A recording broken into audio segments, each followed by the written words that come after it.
savez, je dis souvent que la semaine comporte son lot d'incertitudes, mais puisque Dieu voit l'avenir, eh bien, il va préparer cette semaine pour nous afin que nous puissions échapper aux difficultés de tous ordres, qu'elles soient, je veux dire, matérielles, qu'elles soient spirituelles, qu'elles soient sentimentales et émotionnelles, car vous savez que l'adversaire joue sous tous les tableaux, mais il y a quelqu'un qui nous a précédés, notre chef, le chef de l'armée des cieux, le chef de l'armée de l'Éternel, et qui nous guidera. Donc, si nous sommes désireux, si nous ne rejetons pas, pleurnichons pas, si nous comptons sur sa force et sa puissance, eh bien, il va nous aider, car il sait que nous sommes faibles. Bien. Alors, je voudrais remercier tous ceux qui jusqu'à présent sont restés. Alors, cette partie que nous étudions semble être la plus difficile, pour ne pas dire la plus technique. Jusqu'à présent, alors, est-ce qu'on peut revenir sur la 5? Là, nous étions sur la 6, Ami et Rushama, fils du Dieu vivant, avec 2 versets, Osée 2, 1 et Genèse 49, 1 et 2. Voilà. Bon, on peut s'en tenir là.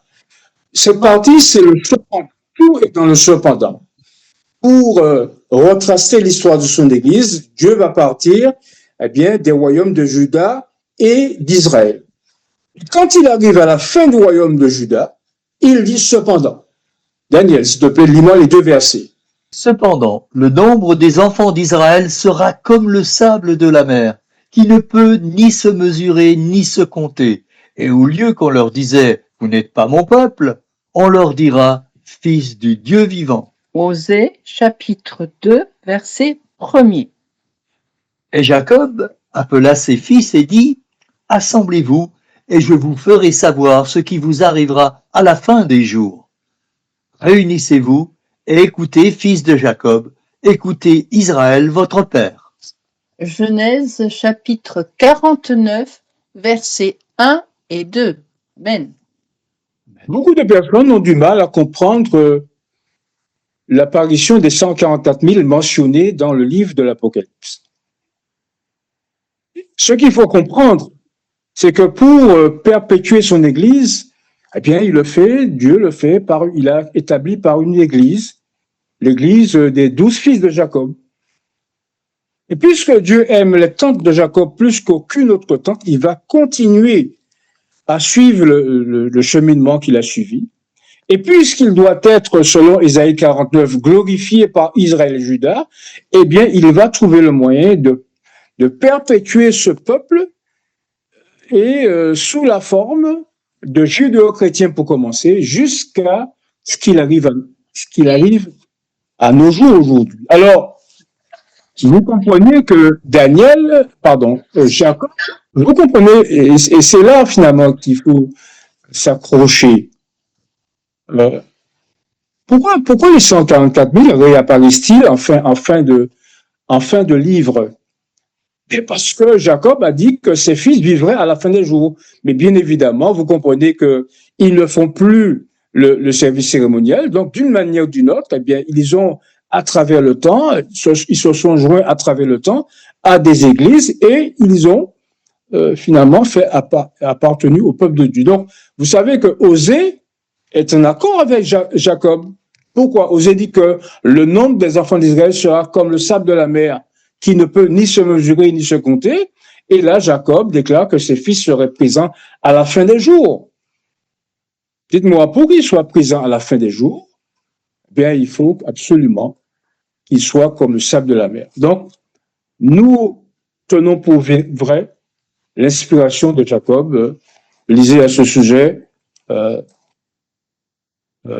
Prophète et roi, pas Prophète et roi, mais Patriarche et prophète, page 210. Alors, j'espère que nous suivons le cheminement que nous envisageons ici. Alors, maintenant que nous avons passé le cap de l'Église de l'Ancien Testament, nous en arrivons à l'Église du Nouveau Testament prochaine. Gisraël, un prophète. Ruchama, ses sœurs, Ami, les frères. Et là, on a l'Église chrétienne à travers le temps du Moyen-Âge jusqu'à nos jours. Alors, le texte qui est proposé, c'est Osée, verset 13. Je ferai cesser toute sa joie, ses fêtes, ses nouvelles lunes, ses sabbats et toutes ses solennités. Prostitution spirituelle de l'Église pendant le Moyen-Âge, ce qui est arrivé. Et donc, l'Église retrouvera ses grandes vérités à l'émergence de la Odyssée. Très bien. Après avoir montré l'Église de l'Ancien Testament à travers le schisme d'Israël et de Juda, là, Dieu va continuer son histoire à partir du verset du chapitre 2, le cependant dont nous avons parlé, etc. Alors, et là, nous avons une modification des noms, comme nous avions dit, vendredi dernier. Ruchama, l'Église à nouveau bénéficie de la pitié de Dieu. Ami, les frères, et ça, c'est l'Église chrétienne à travers le temps. Alors, comment avons-nous la garantie que cette femme dont il est parlé n'est pas Gomère? Je veux dire, n'est pas une femme réelle, une prostituée, mais tout simplement le symbole de l'Église de Dieu. Alors, on vient de voir que je ferai cesser toute sa joie, ses fêtes, ses nouvelles lunes, ses sabbats. Alors, comment Dieu pourrait-il faire, ou alors l'autre là, le prophète, Osée pourrait-il faire cesser les nouvelles lunes de Gomère, les sabbats de Gomère, des solennités de Gomère? Cela n'a pas de sens. Tout simplement, c'est que Dieu est en train de nous montrer à travers cette parabole que nous sommes arrivés au chapitre 2, alors que le premier chapitre parlait de l'Ancien Testament. Le chapitre 2 sera dévolu à l'histoire du Nouveau Testament. Et là, nous arrivons au moment où l'Église va entrer dans une ère de prostitution, hélas, qu'elle s'est attirée elle-même, parce qu'on a vu comment on avait baissé le niveau religieux, et finalement, l'Église, pendant 1260 jours, de la même manière que le peuple de Juda, pour n'avoir pas respecté le jubilé, c'est-à-dire le repos de la terre, eh bien, il s'est attiré les foudres de Dieu, et il va rester en captivité pendant 70 ans. De la même manière, l'Église, elle va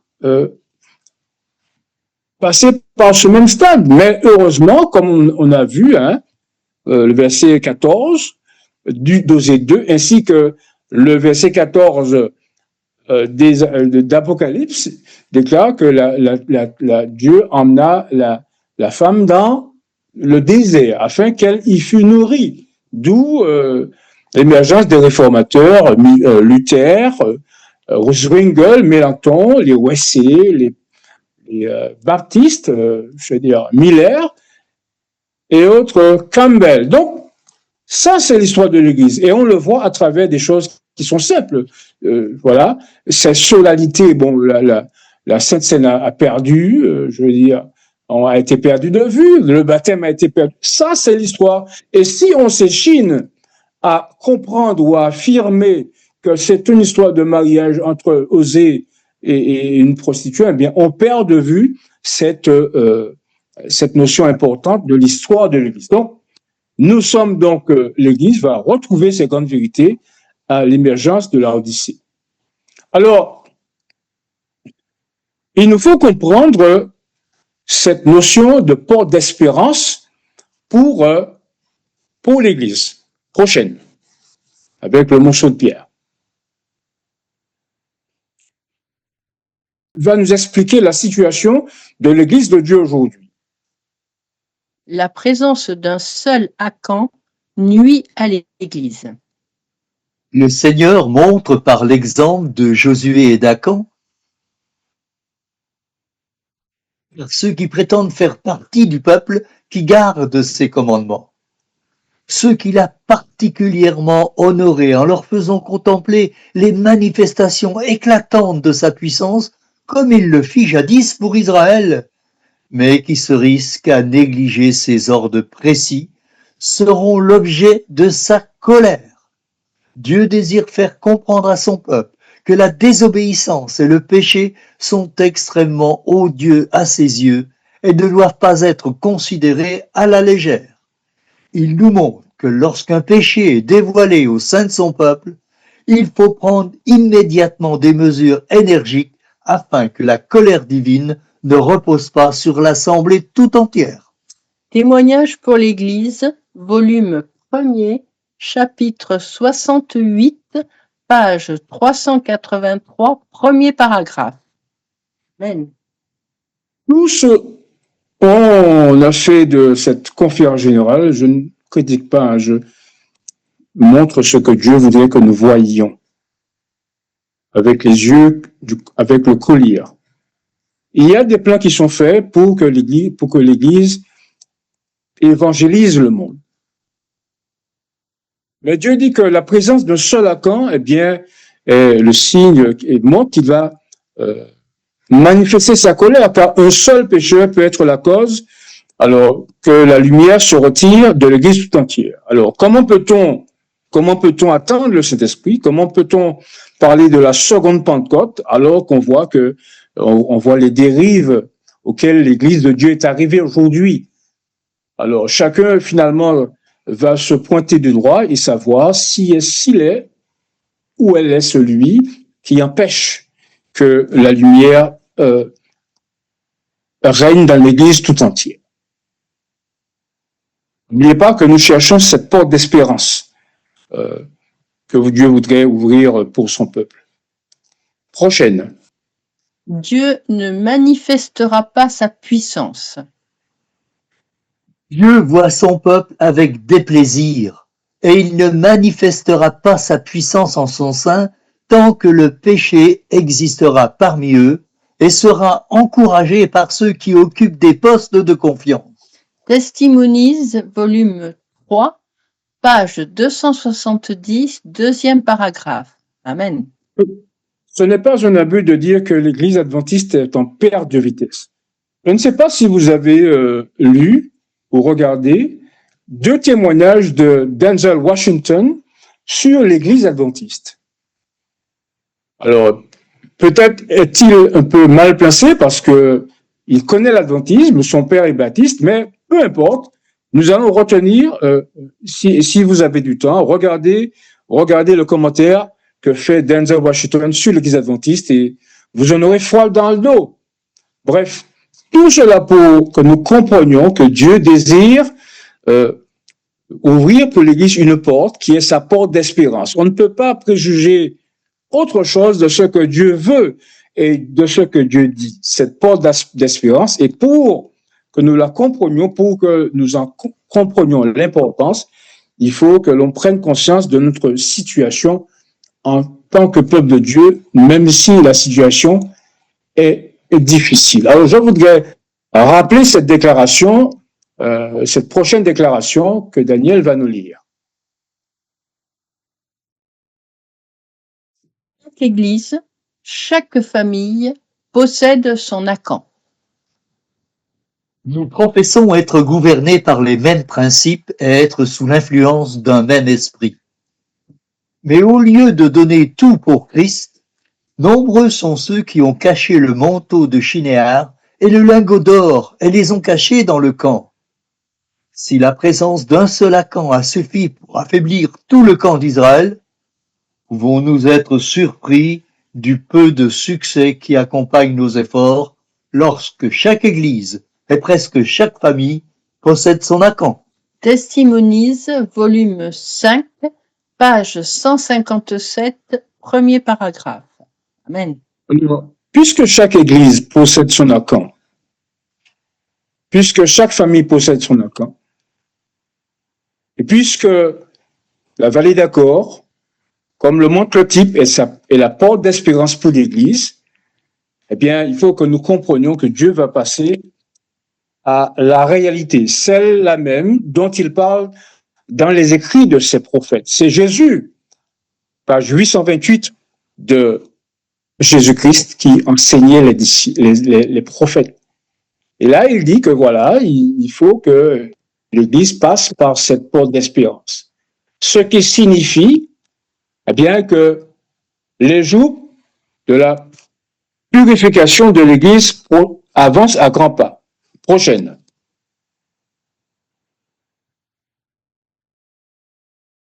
Les jours de purification de l'Église s'approchent à grands pas.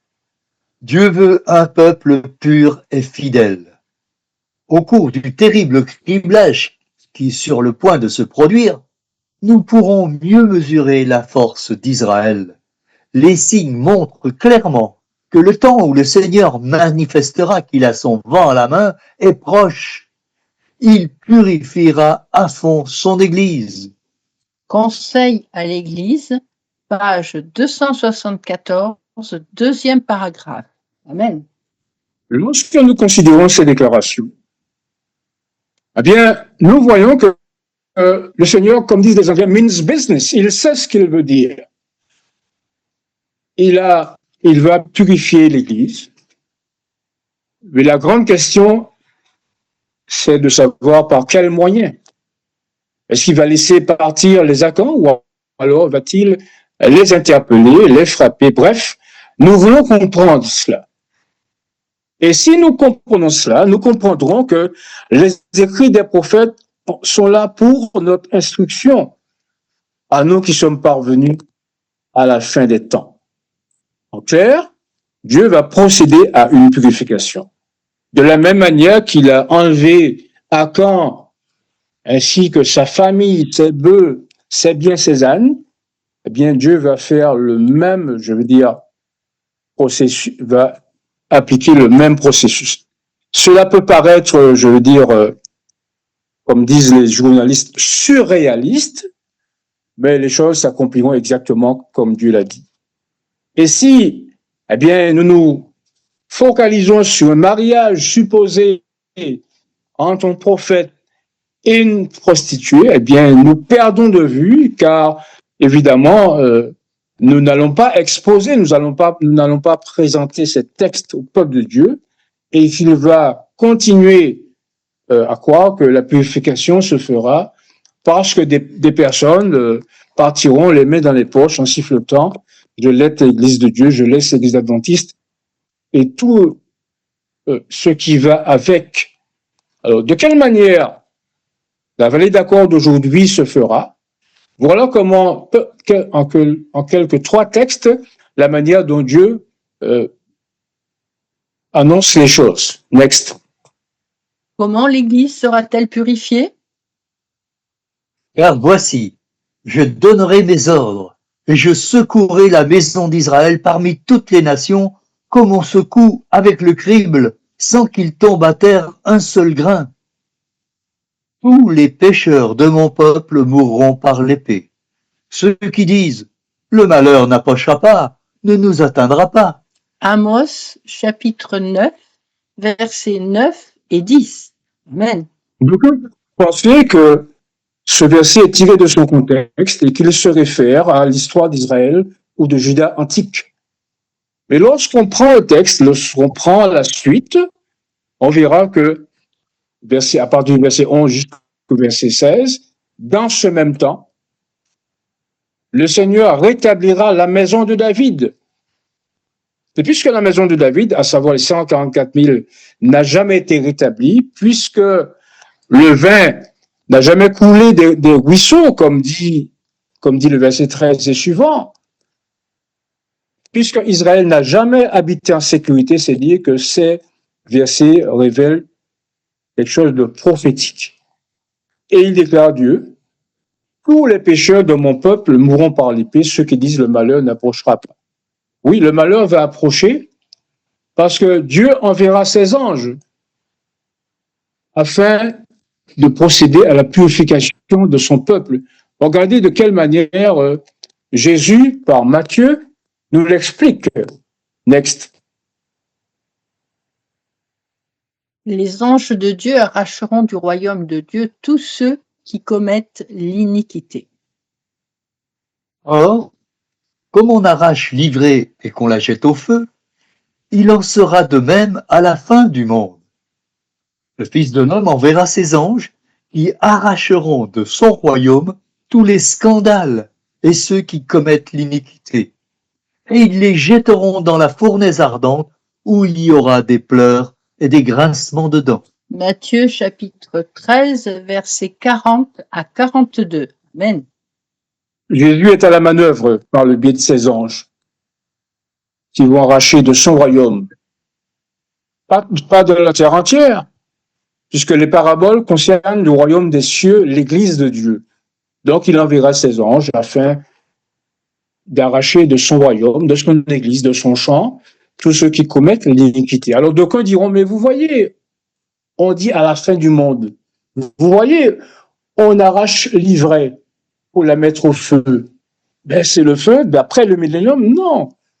N'oubliez pas que nous sommes dans une parabole qui a pour but de nous montrer la manière dont Dieu procède. Alors, pour l'ivraie, comment détruit-on l'ivraie? Eh bien, on détruit l'ivraie en la jetant au feu. Donc, c'est l'image que Dieu prend. Comment sépare-t-on les bons poissons d'avec les mauvais poissons? Eh bien, en mettant les bons poissons dans des vases et les mauvais poissons, on les rejette à la mer. Dans le cas d'espèce, Matthieu 13, 48, pour parler des mauvais poissons, on ne saurait dire qu'on les jette, qu'on les brûle. Simplement, d'une réalité, Jésus va montrer comment se fera, je veux dire, la purification de l'Église. Si vous n'avez pas l'habit de noces, au moment du jugement, on ne va pas vous mettre au feu. On ne va pas vous jeter dans la mer parce que vous êtes un mauvais poisson. On va simplement vous mettre dehors et votre nom sera, quand je dis votre, pas le vôtre, je veux dire de manière générique, le nom sera rejeté, enlevé du livre de vie. Donc, ce sont des choses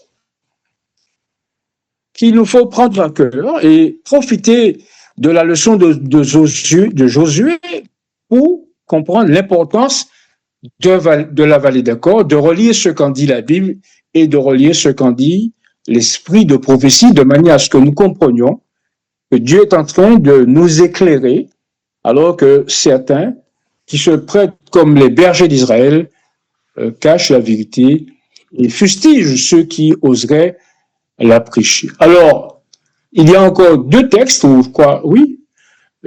que je voudrais lire afin que nous comprenions, nous méditions sur l'importance de ces choses. Next.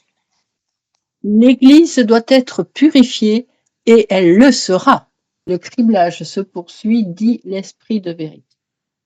Ne disons pas « Retiens ta main, ô Dieu ». L'Église doit être purifiée et elle le sera. Et je vis le Seigneur aiguiser son épée dans le ciel pour les abattre. Oh, que tous ceux qui professent une foi tiède puissent réaliser l'œuvre que Dieu est sur le point de réaliser parmi le peuple qui professe être le sien. Testimonies, volume 1er, page 100 et page 190. Amen.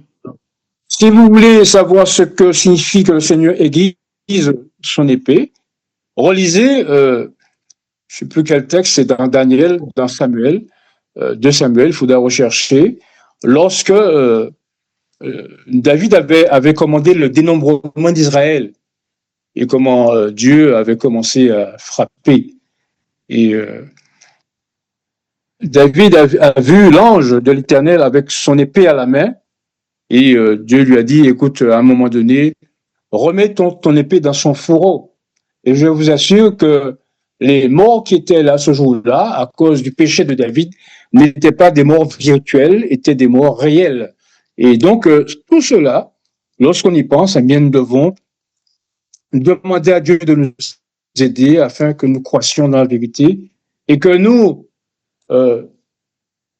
affirmions notre vocation et notre élection et que nous approfondissions la parole de Dieu. Car voilà un texte pas souvent lu, parce qu'on lit souvent le manuscrit inédit page 241, mais voilà un texte qui affirme comment Dieu va procéder et que les morts qu'il va frapper, les morts qui proviendront de cette purification seront des personnes mortes en réalité au pied de la lettre, dit le texte. Nous vivons au milieu des périls des derniers jours. Le temps vient bientôt où la prophétie d'Ézéchiel 9 s'accomplira. Cette prophétie devrait être l'objet d'une étude approfondie car elle s'accomplira au pied de la lettre. Que ces prophéties soient étudiées à genoux devant Dieu. Lettre 31A de 1894, tirée de Ellen White 1888 Materials, page 1303. Amen. Comme vous voyez, frères et sœurs, eh bien, Ellen White est en accord avec Amos lorsqu'elle parle du caractère réel, je veux dire, de la purification de l'Église de Dieu. Et tout cela montre que l'Église a plus à craindre du dedans, pardon, que du dedans. Alors voilà des déclarations que vous avez certainement vues dans les commentaires de l'école du sabbat, mais que je trouve plutôt saisissant. Voilà ce qu'elle déclare parlant des ennemis du dedans. Next.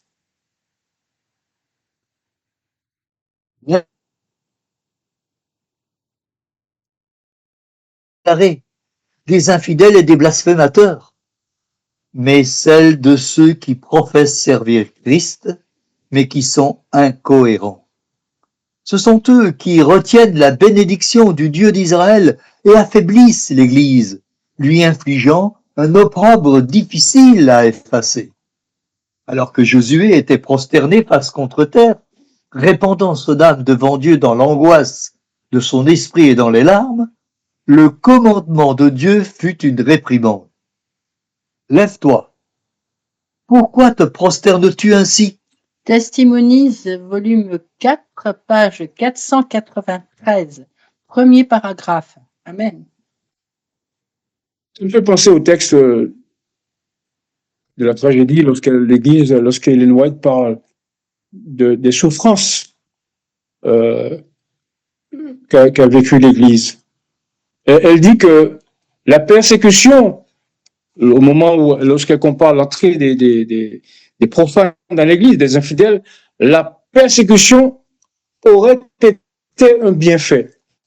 Cela signifie que l'Église souffrait beaucoup plus des personnes pour lesquelles on baissait le niveau, des personnes qui entraient dans l'Église, que bien les persécutions qu'elle subissait. Donc, ce sont des choses qu'il faut prendre à bras le corps. Notre vie spirituelle doit être évaluée, doit être approfondie de manière à ce que nous ne soyons pas ces fidèles, ces infidèles, ces blasphémateurs qui affaiblissent l'Église de Dieu. Et voilà ce que Dieu réclame pour son peuple. Il réclame, dans la prochaine diapo, une norme plus élevée. Les églises populaires sont remplies d'hommes qui, tout en prétendant servir Dieu, sont des voleurs, des meurtriers, des adultères et des fornicateurs. Mais ceux qui professent notre humble foi revendiquent une norme plus élevée.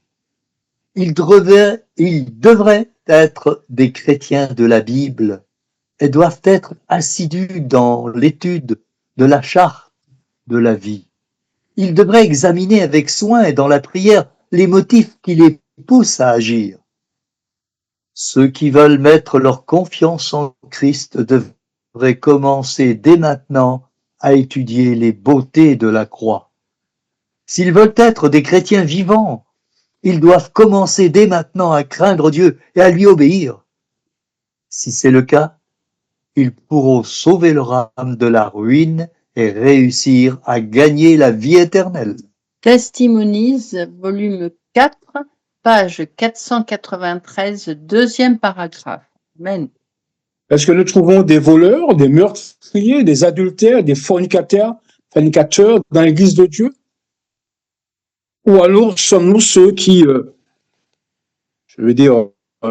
revendiquons une norme plus élevée pour le peuple de Dieu, pour le peuple qui professe servir Dieu, pour le peuple que Dieu réclame, dont Dieu réclame toutes ces valeurs, ces beautés de la croix.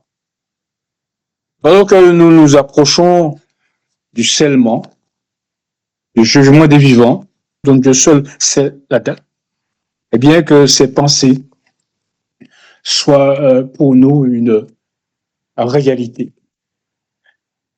Et donc, le type, c'est-à-dire la destruction d'Akan, nous apprend que Dieu détruisit non seulement Akan, mais sa femme, ses enfants, ses bœufs, ses ânes, toutes ses possessions.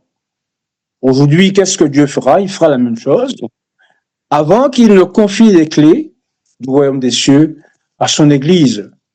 Alors, tous les bâtiments, toutes les institutions dont on s'enorgueillit aujourd'hui seront aussi détruites et l'on comprendra que Dieu n'a que faire de notre étalage, de nos richesses, mais ce qu'il revendique en priorité, c'est notre sanctification, notre consécration. Et quand, eh bien, l'Église aura atteint ce niveau, elle sera, à l'instar d'Israël, débarrassée de celui ou de ceux qui ont empêché sa croissance, et elle pourra alors témoigner de la vérité en attendant qu'elle chante au temps de sa jeunesse. Lecture, une église purifiée pour proclamer le grand cri. Mon Église doit être un temple construit à l'image divine, et l'architecte angélique a apporté du ciel sa règle d'or afin que chaque pierre soit taillée et équarrie selon la mesure divine, puis polie pour briller comme un emblème du ciel, rayonnant dans toutes les directions les rayons clairs et lumineux du soleil de justice. L'Église doit être nourrie de la manne du ciel et gardée sous la seule protection de sa grâce. Revêtue d'une armure complète de lumière et de justice, elle entre dans son conflit final. Les scories, les matériaux sans valeur seront consumés et l'influence de la vérité témoignera au monde qu'elle peut sanctifier et ennoblir l'homme. Testimonies to Ministers, page 17, premier paragraphe. Amen. Ainsi, Seigneur, frères et sœurs, vous voyez la richesse contenue dans ce verset, ce seul verset 12 et 2, 17, et je lui donnerai la vallée d'Accord comme une porte d'espérance. Et ainsi, lorsque l'Église ainsi débarrassée de ceux qui ternissent sa pureté, elle pourra affronter ses ennemis. Ceux qui chercheront par tous les moyens à imposer le sabbat, le faux sabbat, le dimanche, celui de l'homme du péché, comme le décrit l'apôtre Paul dans 2 Thessaloniciens 2, versets 1 et suivant. Ainsi, loin de subir la persécution, et à travers le message de Gisraël aujourd'hui, eh bien, nous avons une nouvelle approche du triomphe de l'Église.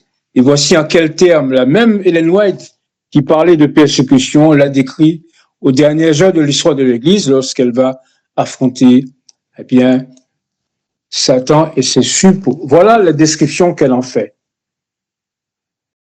La lune, pure comme le soleil, mais terrible comme des troupes sous leur bannière. Elle s'avance dans le monde en vainqueur et pour vaincre. L'heure la plus sombre du conflit de l'Église avec les puissances du mal est celle qui précédera immédiatement sa délivrance finale. Mais tous ceux qui se confient en Dieu n'ont rien à craindre, car le souffle des tyrans est comme l'ouragan qui frappe une muraille. Le Seigneur est pour son Église un abri contre la tempête. Prophètes et rois, chapitre 60, page 549, troisième paragraphe. Amen. Oui, voilà l'Église que Dieu va opposer aux puissances du mal, aux forces du mal, dans son dernier conflit. Bien, prochaine diapositive. Donne-nous un air lyrique, Daniel, pour nous lire ces paroles. Merci. Oui, chantez avec elle.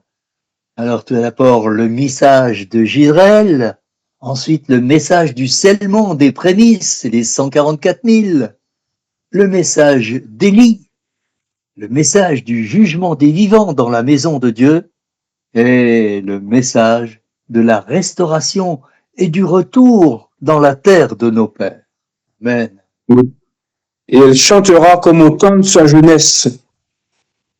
Et comme l'a dit Daniel, tous ceux qui croient au message de Gisraël, tous ceux qui croient au message du scellement des prémices, les 144 000, tous ceux qui croient au message d'Élie, le message où l'Église, où Dieu viendra dans son temple afin de purifier les fils de Lévi, tous ceux qui croient au message du jugement des vivants dans la maison de Dieu, et le message de la restauration et du retour dans la terre de nos pères, eh bien, seront là à chanter avec elle lorsqu'elle va commencer son œuvre magnifique, celle de sauver des hommes de toute nationalité et en faire une grande foule. Oui, je lui donnerai sa vallée d'accord, la vallée d'accord. Il chantera comme au temps de sa jeunesse et comme au jour où elle remonta du pays d'Égypte. Et vous voyez que les personnes qui dansent, ce sont des personnes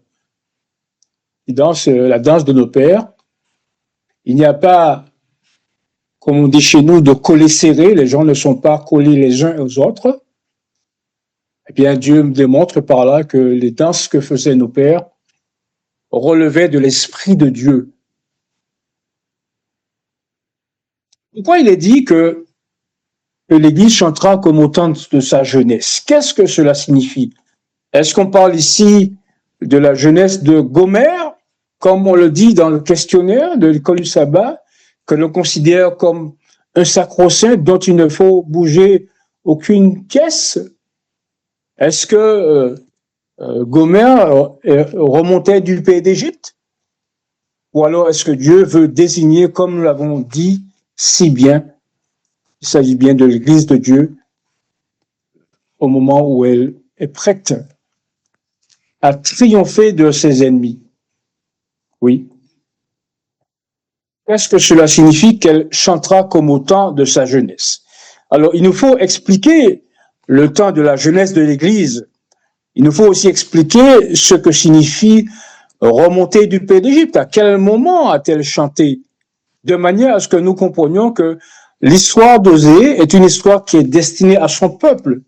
Et lorsque nous acceptons, eh bien, comme Gisèle l'explique, qu'il ne s'agit pas de mariage réel, mais de mariage virtuel, on dira de mariage visionnaire, eh bien, on comprendra que cette Église a eu un temps de jeunesse et qu'elle a traversé le temps pour arriver aujourd'hui à sa phase adulte. Alors, quel est le temps de la jeunesse dont il est parlé ici? Le prophète Ézéchiel, Daniel va se faire l'écho du prophète Ézéchiel pour nous en parler. Tu diras, ainsi parle le Seigneur l'Éternel à Jérusalem. Par ton origine et ta naissance, tu es du pays de Canaan. Ton père était un Amoréen et ta mère une Hétienne. Mais je me souviendrai de mon alliance avec toi au temps de ta jeunesse, et j'établirai avec toi une alliance éternelle. Ézéchiel chapitre 16, verset 3 et verset 60. Amen. Vous savez, c'est dans les détails que se trouve la beauté de la parole de Dieu. Pas étonnant que la sœur Rouette nous enjoigne à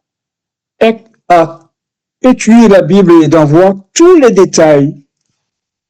Dieu parle de la jeunesse de son Église comme remontant, eh bien, autant, je veux dire, des Amoréens et des Cananéens. Rappelez-vous ce que Josué disait à Israël dans Josué 24.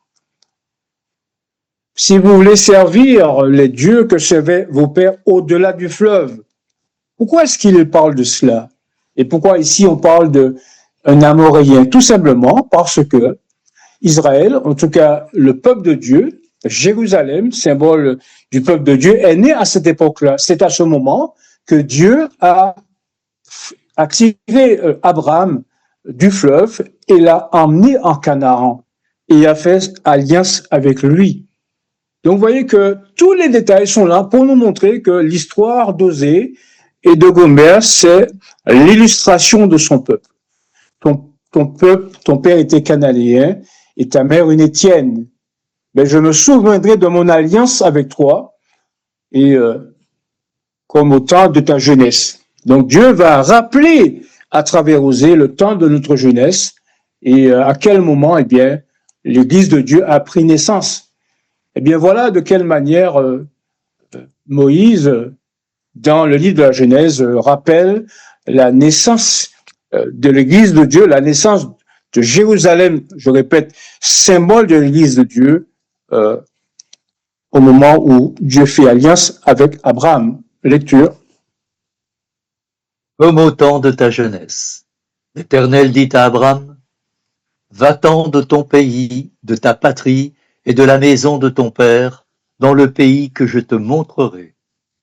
Je ferai de toi une grande nation et je te bénirai. Je rendrai ton nom grand et tu seras une source de bénédiction. Abraham prit Sarai, sa femme, et Lot, fils de son frère, avec tous les biens qu'il possédait et les serviteurs qu'ils avaient acquis à Charan.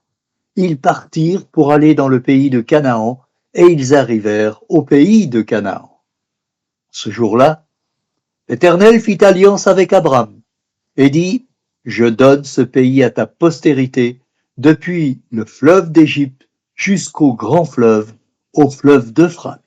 Genèse chapitre 12, versets 1, 2 et 4, puis Genèse chapitre 15, verset 18. Amen. Alors, oui, mais la Bible ne parle pas du chant qu'a chanté Abraham lorsqu'il sortit d'Ur-Chaldée et qu'il arrivera à Charan, le pays des Cananéens. Mais il a certainement été joyeux, Abraham, lorsque Dieu a dit que, eh bien, il ferait de lui une source de bénédiction. Et donc, pourquoi donc cette association, le temps de la jeunesse, c'est-à-dire l'appel à sortir Ur-Chaldée, l'appel à recevoir la terre?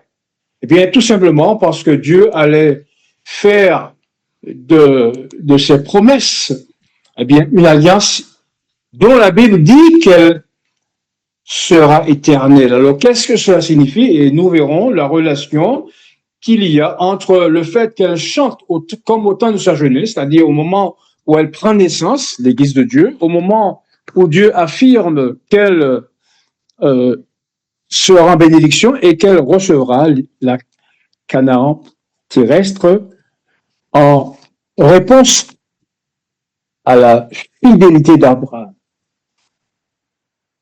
Lisons donc cette alliance dont Dieu parle comme étant éternelle, comme devant être éternelle. Il l'a érigée pour Jacob en loi et pour Israël en alliance éternelle. Il se rappelle à toujours son alliance, ses promesses pour 1000 générations. L'alliance qu'il a traitée avec Abraham est le serment qu'il a fait à Isaac. Il l'a érigée pour Jacob en loi, pour Israël en alliance éternelle, disant « Je te donnerai le pays de Canaan comme héritage qui vous est échu. » Psaume 105, versets 8 à 11. Amen. Lorsque nous considérons le fait que la vallée d'Accord est une porte d'espérance, lorsque nous considérons que la vallée d'Accord, c'est-à-dire la purification d'Église, est le moyen par lequel Dieu va assurer la préparation de son Église pour affronter les forces du mal. Lorsque nous comprenons que Dieu dit qu'elle chantera comme au temps de sa jeunesse, et lorsque nous considérons que le temps de la jeunesse n'est autre que le moment où Dieu va lui donner l'assurance, c'est bien que cette terre sera celle de son peuple. Qu'est-ce que nous devons comprendre à travers cela?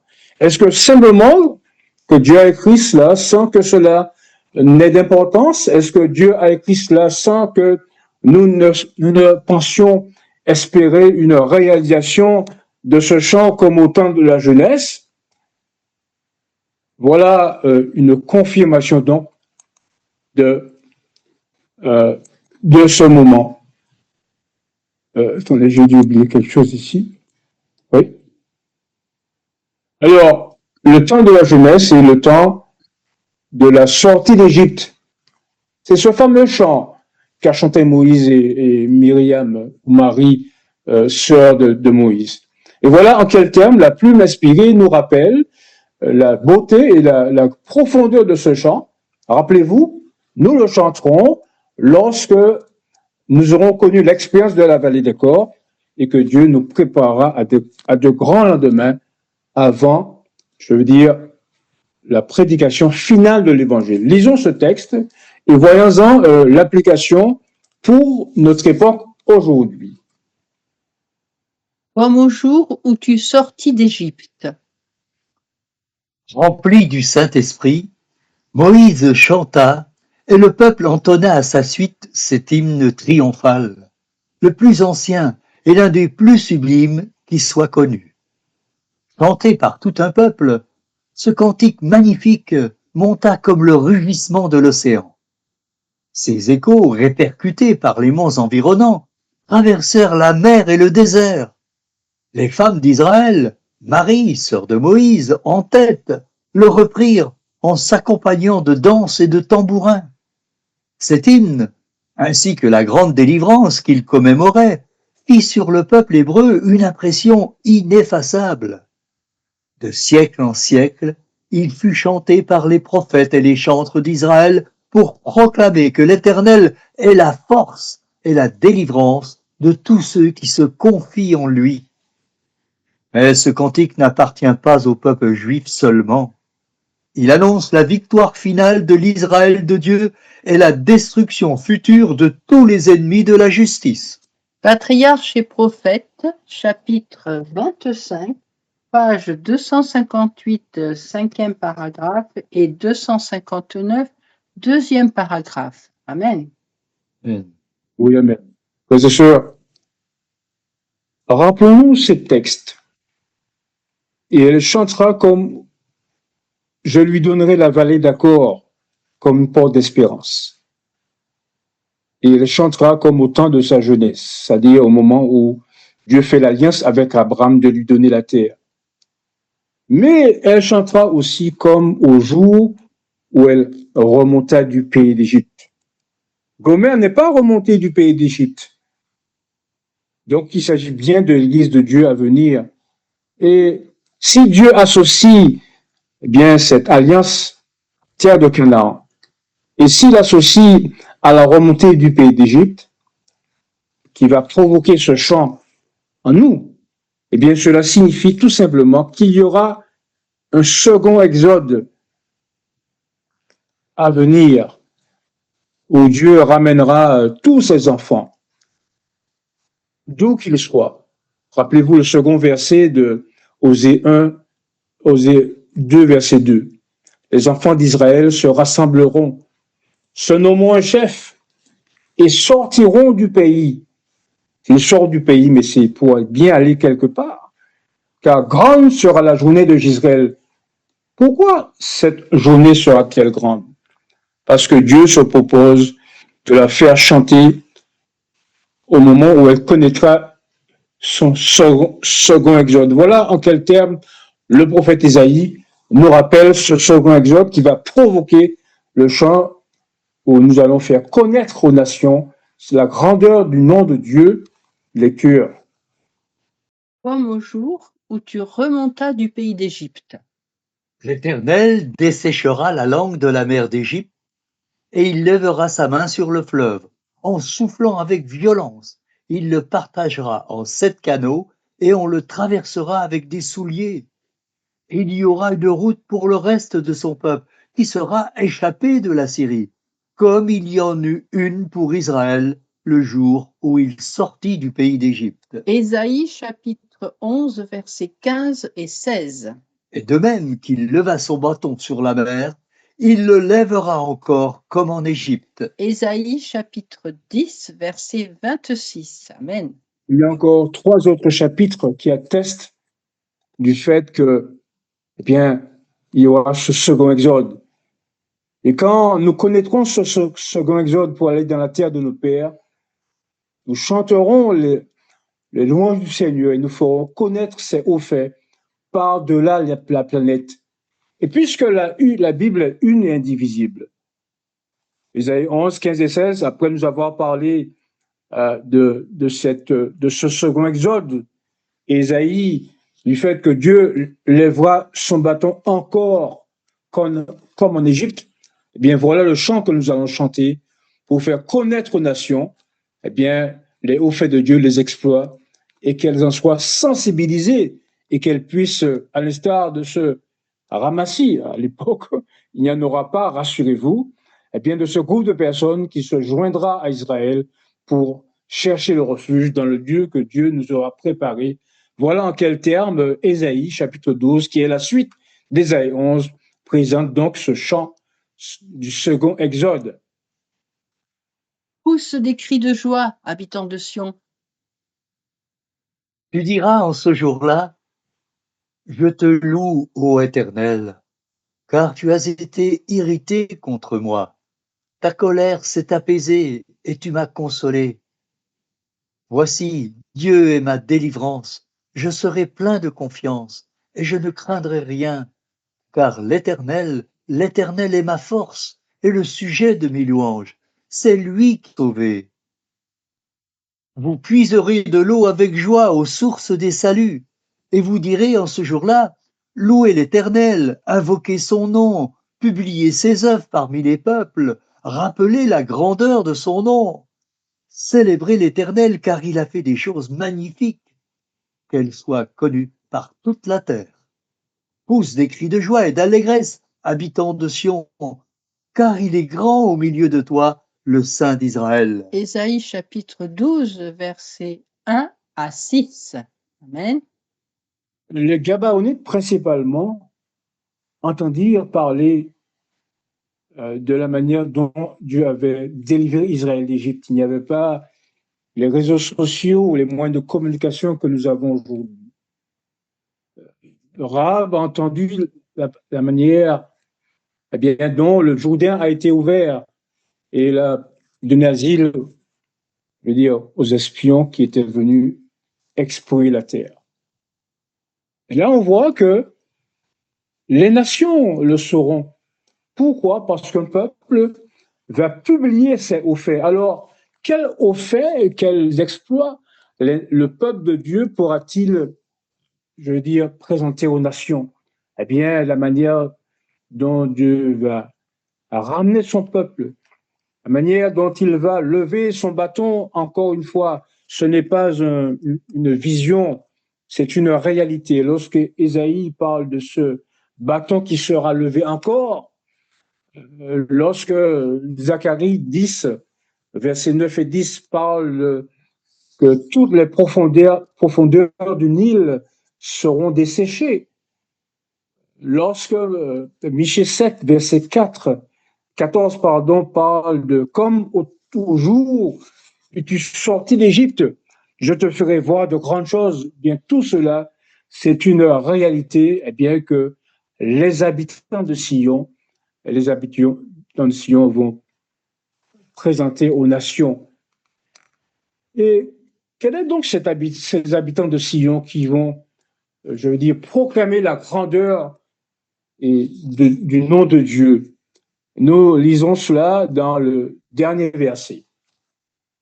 Je regardais, et voici, l'agneau se tenait sur la montagne de Sion, et avec lui 144 000 personnes qui avaient son nom et le nom de son Père écrit sur leur front. Apocalypse chapitre 14, verset 1er. Amen. Amen. Ainsi, comme le dit la servante du Seigneur dans Conquérant Pacifique, page 520.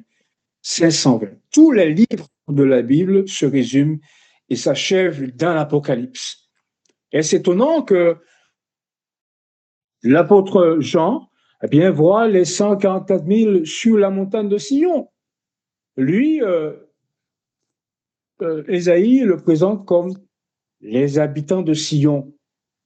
Et par exemple, dans le verset 10, au verset 10 de Zacharie 2, la même allusion est faite au sujet de cet habitant de Sion. Pousse des cris de joie car il est grand et saint parmi toi, le Saint d'Israël. Voyez, frères et sœurs, que tous ces versets, je veux dire, s'harmonisent à dessein et rejoignent le livre de la Révélation pour montrer que l'Église aujourd'hui doit connaître ce verset, ces versets, ces études. Ils doivent connaître à profondeur le message d'Élie, le message de la restauration, le message de la purification, le message du jugement des vivants, car seuls émergeront les habitants de Sion, les 144 000 qui iront chercher le frère dans toutes les nations et qui chanteront ce chant. Là, je lui donnerai ses vignes et la vallée d'Accor, et elle chantera comme au temps de sa jeunesse et comme au jour où elle remonta du pays d'Égypte. Malheureusement, ceux qui n'y croiront pas, eh bien, seront à l'instar des antédiluviens qui n'entrèrent pas dans l'arche, bien que certains aient prêté le concours à sa construction. Voyez, un simple verset contient une mine d'informations afin que nous sachions comment se terminera l'histoire du peuple de Dieu, l'histoire glorieuse du peuple de Dieu. Et puisque il y a une forme de chronologie dans ce chapitre, la prochaine fois, nous verrons comment Dieu va inclure dans ce texte la manière dont l'œuvre s'achèvera, car nous le verrons sous sa forme parabolique, sous sa forme symbolique, comment Dieu va inclure dans les derniers versets la proclamation glorieuse du message des trois anges. Alors, comme vous l'avez remarqué, frères et sœurs, notre Dieu n'a pas simplement dit ces choses afin de nous rappeler un caractère historique d'un événement. Rappelez-vous la déclaration de l'apôtre Paul dans 1 Corinthiens 10, verset 11, après nous avoir présenté la rébellion dans les eaux de Mériba, dans les eaux de Mara, dans la rébellion dans le désert au moment où ils réclamaient du pain et au moment où ils furent mordus par des serpents ardents. Et l'apôtre Paul termine en disant, eh bien, ces choses leur sont arrivées pour nous servir d'exemple et elles ont été écrites, ces choses, c'est-à-dire ces rébellions, cette situation d'incrédulité, ces choses nous ont été écrites pour nous servir d'avertissement à nous qui sommes parvenus à la fin des siècles. Donc, l'histoire d'Osée, l'histoire d'Akan, l'histoire de la lapidation de sa femme, de ses biens, tout cela a été écrit pour nous servir d'avertissement. L'histoire, eh bien, du chant de Marie, du chant de Moïse, ce chant retraçant la grandeur de Dieu, eh bien, tout cela a été écrit pour notre instruction, car Dieu savait que down the road, plus bas sur la route, eh bien, il allait retracer l'histoire future de son peuple qui s'apparente, comme vous le voyez, eh bien, à l'histoire du passé.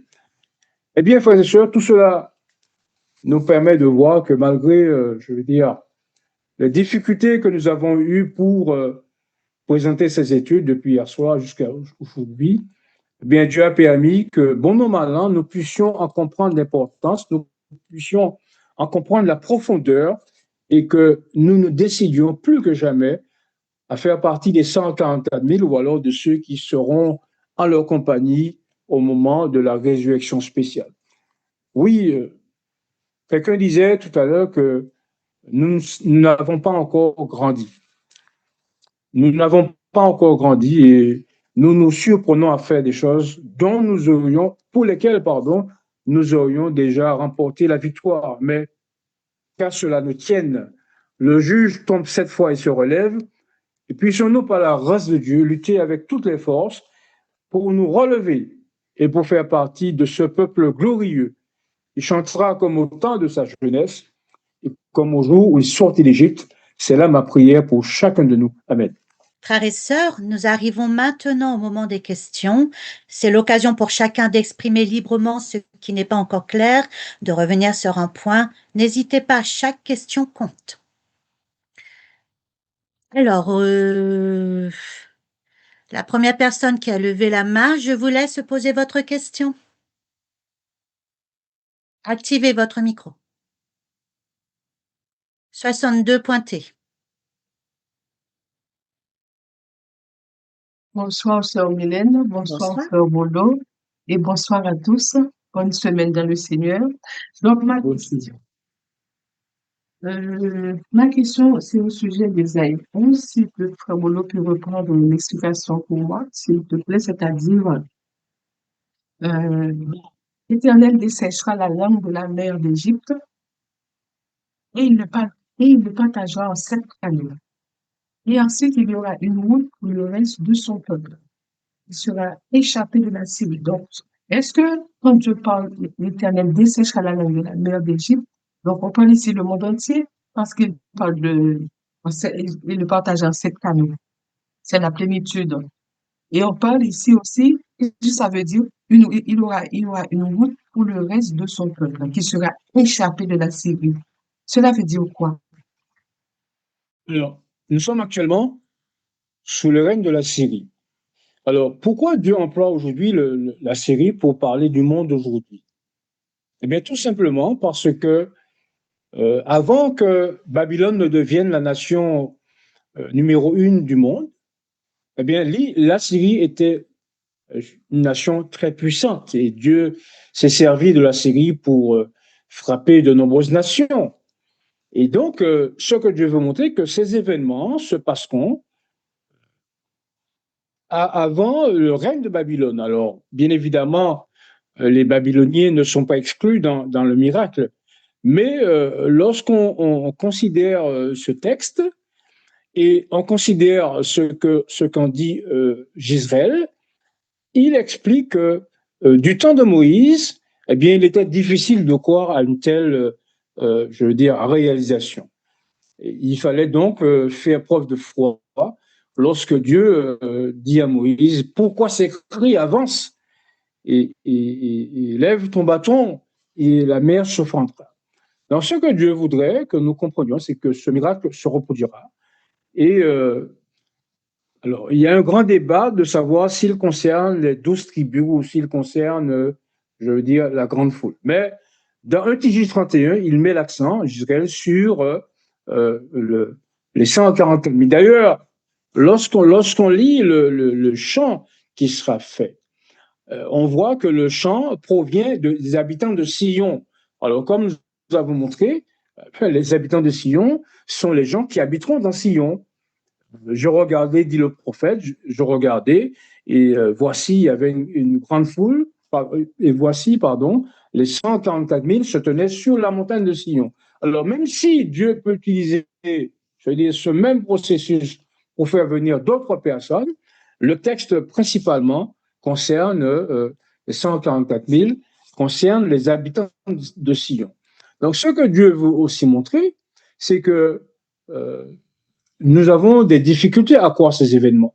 Mais au verset 26 d'Ésaïe 10, il est dit que Dieu lèvera encore son bâton. Donc, tout cela nous conforte dans l'idée bien qu'il y aura un second exode et que pour arriver à l'endroit désigné par Dieu, c'est-à-dire la terre de Palestine, eh bien, il procédera au miracle qu'il a fait lorsque son peuple est sorti d'Égypte.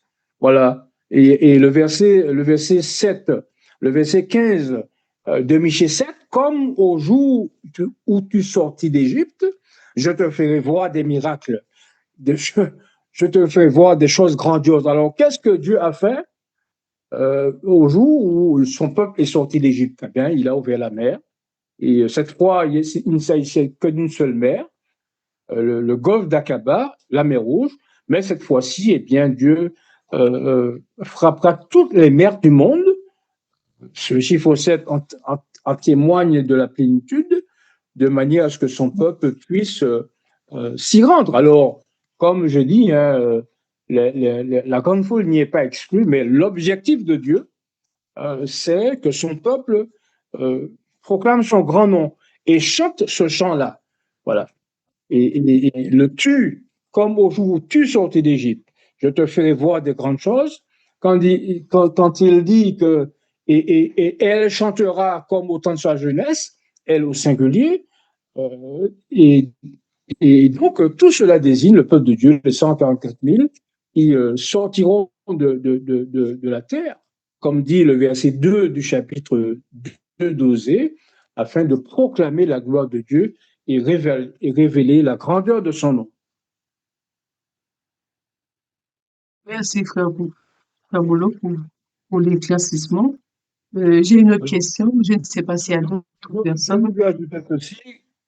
Dans d'autres endroits du message, il est dit que Dieu va enlever tous les obstacles qui s'opposeront au retour de son peuple. Alors, bien évidemment, la mer peut être un obstacle, la terre peut l'être aussi, les montagnes peuvent l'être aussi. Donc, quel que soit l'endroit où vous serez, dans la mer, dans la montagne, dans la terre, eh bien, Dieu se servira de toutes sortes de miracles, de moyens pour que son peuple puisse arriver à bon port dans le lieu qu'il aura désigné.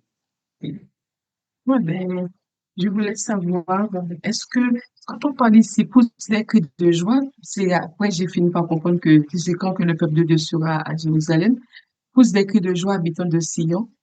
Donc, ce passage dans Ésaïe 12, qui veut dire le peuple de Dieu sera déjà à Jérusalem, frère Bolo. Oui, le peuple de Dieu sera à Jérusalem. Bon, je pense que, personnellement, si je suis vivant, que je vois que je quitte la mer des Caraïbes, je vais pas attendre, je veux dire, que je sois arrivé pour pousser des cris de joie. On verra la réalisation de la parole de Dieu, d'autant qu'on aura bien souffert, on aura bien été raillé, moqué, et évidemment l'apothéose sera lorsque eh bien nous aurons traversé. Nous aurons traversé parce que ce n'est qu'à la fin de l'épisode que la chose se trouve beaucoup plus belle.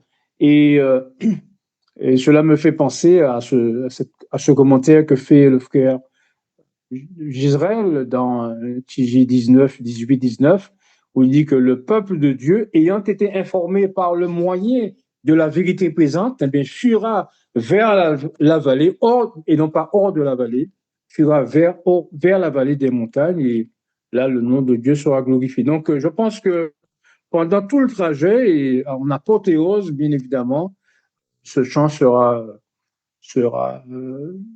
comment dire, chanté. Et je pense qu'il n'y aura pas des personnes comme moi qui ont des voix, je veux dire, qui ne s'accordent pas avec l'harmonie. Eh bien, lorsque ce chant s'élèvera des bouches des 144 000, je pense que le monde entier l'entendra, comme on a vu ici dans la déclaration d'Ellen White. Donc, quand Dieu nous parle, merci frère Bolo, quand Dieu nous parle ami ou Shama, fils du Dieu vivant, cependant le nombre des enfants d'Israël sera comme le sable de la mer qui ne peut ni se mesurer, ni se compter. Et au lieu qu'on leur dise, vous n'êtes pas mon peuple, on leur dira, fils du Dieu vivant. Donc, dans ce verset, il y a les 54 000 et la grande foule, frère Bolo. Alors, non, dans ce verset, c'est le peuple de Dieu, c'est Judas et Israël. D'ailleurs, le verset 2 explique cela. Les enfants d'Israël et de Judas se rassembleront, ce nom mon chef, car grande sera la journée de Gisraël. Donc, Voilà, les 54 000 seulement. 54 000 oui, seulement. Hein. oui, puisque les 144 000 sont les fils de Judas et fils d'Israël. Qu'on a dit qu'il ne peut ni se mesurer, ni se compter. Donc, ce que Dieu veut dire, c'est que il y a des analogies que l'on pourrait faire, mais il faut bien comprendre le contexte. Alors, Dieu ne parle pas ici de la grande foule, Dieu parle ici de la manière dont eh bien, les enfants d'Israël, de Juda, vont se multiplier sur la surface de la terre, après que Dieu les ait chassés. Alors, peu de personnes donnaient quitus, ou alors la manière dont les choses se passeraient. Mais ce que Dieu veut nous montrer, c'est que malgré cette dispersion, Malgré le fait qu'Israël semblait perdu, malgré le fait qu'Israël semblait livré à ses ennemis, Dieu nous explique la manière dont ils vont se peupler et dont ils vont se répandre sur la terre entière. Et comme Dieu dit, oui, ils seront nombreux comme le sable de la mer, au point que, bien que nous puissions juger de notre ascendance, eh bien, Dieu veut montrer que dans la terre, sur la terre, eh bien, il y a un grand nombre de personnes qui se croient païens, mais dont John de sait qu'ils sont des descendus perdus d'Israël, comme le sable de la mer. C'est ce que cela signifie. Puisque l'objectif de Osée 1 et 2, c'est de focaliser sur l'Église de Dieu avant, eh bien, qu'elle ne reçoive les clés du royaume pour aller prêcher à toutes les nations. Merci, Frère Roland. Mais le titre qui dit l'Église du Nouveau Testament, l'Église retrouvera ses grandes vérités à l'émergence de la Odyssée. Donc, la purification, ce sera déjà fait déjà. Donc, Non, non, non. Là, on parle ici, on n'est pas encore en Osée 2, verset 17. Alors, j'ai volontairement montré qu'il s'agissait de l'Église qui comprend la vérité du sabbat et du sanctuaire. Puisqu'on dit ici, là, je lui. Alors, 13, attendez, c'est de je 13. Ouais, ouais. Ça dit quoi déjà? Je ferai cesser toute sa joie, ses fêtes, ses nouvelles lunes, ses sabbats et toutes ses solennités. Oui. Alors, Je explique l'Église pendant le Moyen-Âge. lorsqu'en tant qu'adventiste, on lit ce texte, je ferai cesser ces nouvelles lunes et ces sabbats, ces solennités. Alors que certaines dénominations considèrent le sabbat comme ayant été changé. Mais lorsque nous, en tant qu'adventistes, lisons cette déclaration, je ferai cesser ces nouvelles lunes et ces sabbats, on comprend par là que Dieu, à cause du comportement de son peuple, a permis que le sabbat fût changé. Rappelez-vous le texte que nous avons lu la semaine dernière dans Daniel 8, verset 12. La corne jeta la vérité par terre et réussit dans ses entreprises. Alors, vous comprenez bien que même si Osée parle du fait eh bien, que Dieu a fait cesser ces nouvelles lunes et ces sabbats, même si Daniel 12, 8, verset 12, Daniel 8, verset 12 dit que, eh bien, j'entendis la corne, enfin, je vis que la corne a réussi dans ses entreprises. N'oublions pas le verset 14. Lorsque la question est posée, et j'entendis un saint qui me dit, jusqu'à quand la corne jettera la vérité par terre? Eh bien, et il me dit, 2300 soirs et matins, puis le sanctuaire sera purifié. Donc, Osée 2.13 parle simplement de la disparition des solennités, des vérités du sabbat, tandis que Daniel, en complément d'information, montre que cela ne durera que, si je peux dire, que cela ne devait durer que jusqu'à 2300 jours et matins. Donc, aujourd'hui, après ces 2300 soirs et matins, au début des 1335 jours, dont parle Daniel 12, verset 12, eh bien, l'Église a retrouvé ses vérités, vérité du sabbat, vérité du sanctuaire, a retrouvé toutes ses solennalités. Donc, nous sommes l'Église de Dieu, l'Église qui regroupe en son sein non seulement les vérités du sabbat, mais toutes les vérités qui s'agrègent autour de la vérité centrale du salut pour être l'Église de Dieu. Donc, nous sommes l'Église de la Odyssée, c'est elle qui va vivre ces événements. Donc cette porte d'espérance pour l'Église, on peut dire, c'est la vallée d'accord. C'est-à-dire la purification de l'Église, l'élimination de tous les pécheurs, et puisque tous les pécheurs auront été éliminés, puisque seul le pécheur est la cause que la lumière de Dieu se retire de l'Église tout entière, eh bien l'Église ainsi purifiée pourra en toute tranquillité affronter ses ennemis. Rappelez-vous la déclaration de Premiers Écrits, page 85.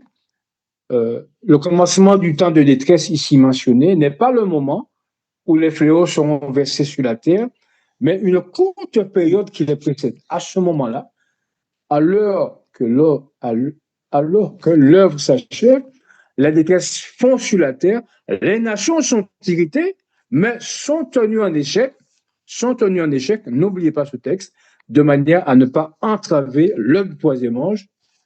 Premiers écrits, page 85, dernier paragraphe. Voilà le projet de Dieu après que l'Église aura reçu cette expérience et qu'elle aura chanté comme au temps de sa jeunesse et comme au jour où elle est sortie d'Égypte. Quand Dieu parle de chaque église, chaque famille possède son accord, mais quand on regarde, même s'il y a la présence, même si chaque famille a son accord, mais ça n'empêche pas que la purification soit faite. Eh bien, c'est justement parce que chaque église et chaque famille a son accord que la purification aura lieu. C'est un fait incontournable. C'est à cause de la présence des accords dans chaque famille, dans chaque église, eh bien, que la Oui, chaque purification église. se doit d'être faite. D'ailleurs, on vient de voir la déclaration. On ne peut pas dire retiens ta main au Dieu. L'église, dit-elle, doit être purifiée, elle sera. Alors, il importe pour nous, puisque nous ne sommes pas dans la condamnation, nous ne sommes pas dans la critique gratuite, il incombe pour que chacun de nous eh bien, sache s'il est un accord, si elle est un accord, de manière à ne pas entraver l'œuvre de Dieu, de ne pas entraver cette œuvre de purification que Dieu a fait, et surtout cette œuvre d'information que Dieu voudrait que nous fassions de manière à ce que eh bien, nous fassions part du message du jugement des vivants, que nous fassions part du message d'Élie, que nous fassions part du message du retour à la terre et que nous fassions part. Donc, chacun doit s'examiner soi-même pour savoir quelle est sa condition vis-à-vis de Dieu. Nous ne sommes pas dans le pointage du doigt. Nous comprenons que chacun a sa part. Rappelez-vous le comportement des disciples qui n'étaient pas des plus reluisants, mais de faire en sorte que nous puissions être mieux que ce que nous sommes. Vous savez, lorsque vous dites avoir un message de transformation, un message de réforme, les gens vous surveillent, les gens vous examinent. Et si vous ne pouvez pas donner la démonstration, eh bien que vous êtes mieux que ceux qu'ils sont, ou bien que vous ne pouvez pas faire la démonstration que le message que vous avez droit à apporter, cette transformation nécessaire en vue du scellement des 140 000, eh bien, votre travail sera quelque peu laissé pour compte. Voilà. Merci beaucoup, frère Bruno. Donc, comment l'Église sera-t-elle purifiée? Tous les pécheurs de mon peuple mourront par l'épée. Ceux qui disent le malheur n'approchera pas, ne nous atteindra pas. Donc, tous les pécheurs mourront par l'épée. C'est une image. Ah Pas non, frère ce n'est Bruno. pas une image, monsieur. Par l'épée même alors. Pardon? Tous les peuples de mon peuple, tous les pécheurs de mon peuple mourront par l'épée. C'est une image ou pas? Non, c'est une réalité. On a vu que Dieu aiguisait son épée dans le ciel. On a vu la déclaration d'Ellen White en relation avec le caractère littéral et au pied de la lettre d'Ézéchiel 9. Donc, c'est une réalité. Sans quoi, eh bien, Ésaïe ne parlera pas de rescapé. Et c'est là le dilemme que nous rencontrons aujourd'hui. Les gens vous disent, est-ce que vous croyez qu'en plein XXe siècle, Dieu puisse intervenir pour faire couler du sang, pour tuer des gens, etc. C'est la réalité. Donc, c'est écrit. Et nous devons l'accepter. Et en tant que porteurs du message, nous devons attirer l'attention du monde, enfin pas du monde, de l'Église de Dieu, non pas pour faire peur, mais que nous prenons conscience de cette œuvre. Se réveiller. Oui, se réveiller, de cette œuvre. On peut dire que Dieu doit. On peut dire que quand on a vu l'épée tout à l'heure, qui veut dire les jetteront où ça? C'est quoi là? Dans la fournaise, sans doute? Là où il y aura des pleurs et des grincements dedans? Oui, c'est le symbole de la destruction des pécheurs. Et comme j'ai dit tout à l'heure, Dieu emploie diverses paraboles, diverses illustrations pour montrer eh bien que la chose aura lieu. Voilà. Voilà. Livré on la brûle, eh bien, voilà. Les mauvais poissons sont rejetés dans la mer. Alors, quand vous rejetez un poisson dans la mer, tout dépendra du temps qu'il est resté à l'extérieur.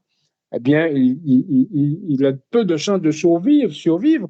quand Dieu dit que ces personnes seront jetées dehors, tout cela montre que leur fin sera certaine.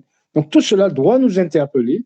Et quand nous y réfléchissons, eh bien, nous réalisons que des fois, nous avons des difficultés à accepter ces choses, à les assimiler, mais elles se passeront au pied de la lettre, littéralement, comme d'autres déclarations de la sœur White le disent. Donc, quand on parle d'un homme plus élevé, ça doit nous concerner, c'est ça, Frère Volo? Oui, ça doit nous énerver, surtout pas. Ça doit nous interpeller. Ça doit nous Interpeller, oui. interpeller parce que Oui. lorsqu'elle parle de normes plus élevées, et un peu plus loin, elle parlait de quoi? Eh bien, elle parlait d'adultère, de fornicateur, de voleur, d'adultère. Alors, est-ce qu'il y a, Oui, oui. est-ce qu'il y a des adultères dans l'Église de Dieu? Oui. Est-ce qu'il y a des fornicateurs? Oui. Est-ce qu'il y a des voleurs? Oui. Donc, tout cela nous montre que, eh bien, Dieu veut que nous sachions que même si cela, hélas, doit se trouver dans les églises populaires, eh bien, au sein de l'Église de Dieu, cela doit disparaître jusqu'à ce que, eh bien, l'Église de Dieu soit trouvée dans les conditions qu'il faut pour être à son service à la fin des temps. D'accord. Donc, si nous sommes de ceux-là, alors, bien sûr, elle a mis les péchés que beaucoup considèrent comme de gros péchés, comme les péchés qu'il ne faut pas faire, mais il n'y a pas que cela. Eh bien, il y a tout type de péché et je vous invite à lire ce passage. Je crois que ça s'appelle 597. En tout cas, le titre de ce passage, c'est le jugement. Prenez le temps. C'est quel livre? Témoignage volume 1. Ouais. Ça s'appelle le jugement. D'accord. Regardez dans la table des matières et vous allez voir comment Dieu présente à la sœur White toute une déclinaison de péché. Donc, elle va parler de je crois que c'est l'orgueil et l'égoïsme, mais ensuite, elle va décliner tous les péchés qui découlent de cela. Donc, je pense que tout adventiste, avant sa mort, doit lire ce passage. Le jugement, témoignage volume 1. Et elle terminait en disant, eh bien, qu'elle était heureuse d'être encore en vie. Et pourtant, n'est-ce pas, on connaît la spiritualité de la sœur White. Elle disait qu'on était content de ce que Dieu nous préservait la vie de manière à ce que nous ayons le temps de nous réformer, de nous préparer pour l'éternité. Donc, comme je l'ai dit, chaque adventiste doit lire ce livre, ce passage, le jugement, témoignage volume 1, dans la table des matières. Très bien. 597, chaque personne lisait ce passage et je vous assure que je l'ai lu et j'ai eu froid dans le dos. Eh oui. Merci, Frère Volo, pour toutes ces explications. Merci pour votre patience, les amis. Que Dieu nous bénisse tous. Amen. Comme nous n'avons pas d'autres mains levées, donc nous allons maintenant clôturer ce moment en laissant la place à la prière de notre frère Edgar. Alors, je vous invite à vous mettre dans la position, dans la posture, face dans notre roi. Seigneur, notre Dieu, notre Père, nous voulons te remercier de ce que malgré les obstacles et les embûches, bien, tu nous as permis de présenter ton message. Tu nous as montré, Seigneur, que un seul petit verset bien, contient toute une mine d'informations afin de nous révéler l'histoire de ton Église et que nous détournions bien, des supposées vérités selon lesquelles bien, tu aurais envoyé ton prophète se marier avec une prostituée. Tu as voulu simplement retracer l'histoire de ton Église depuis le schisme jusqu'au moment où elle connaîtra cette vallée d'accord, où elle chantera comme au temps de sa jeunesse et comme au jour où elle remontera du pays d'Égypte. Oui, Seigneur, tu dois sensibiliser ton peuple qui n'est pas de ta bergerie et pour cela, tu feras des choses magnifiques qui devront être connues par toute la terre. Nous prenons conscience, Seigneur, de notre état, de notre situation, de ce que nous avons encore de grands progrès à faire en marchant avec toi. car c'est toi qui nous permettra d'arriver au stade requis, car c'est toi qui produis en nous le vouloir et le faire selon ton bon plaisir si nous sommes disposés. Nous avons, Seigneur, devant nous une route qui monte et dont l'objectif est de nous amener à la perfection. Aide-nous, Seigneur, accompagne-nous cette route semée d'embûches et d'obstacles et permets, Seigneur, que un jour nous puissions remporter la victoire. Oui, Seigneur, nous avons besoin de toi dans ce conflit qui nous oppose aux forces du mal. Et c'est pourquoi tu nous demandes que tu nous expliques que nous n'avons pas lutté contre la chair, mais contre les esprits méchants dans les lieux célestes qui se manifestent de toute manière et par des choses dont nous pensions bien qu'elles auraient dû déjà être irrémédiablement, je veux dire, dans l'oubli. Oui, Seigneur, aide-nous, fortifie-nous dans ce combat et permets, Seigneur, que pendant ces veilles de la nuit, nous puissions encore méditer sur ta parole. Accompagne-nous, nous te le redemandons une nouvelle fois au cours de cette semaine, semée d'embûches, mais nous te faisons confiance, car c'est toi qui nous précèdes, c'est toi qui nous montre la voie, c'est toi le berger et le guide d'Israël. C'est là notre prière au nom de Jésus. Amen.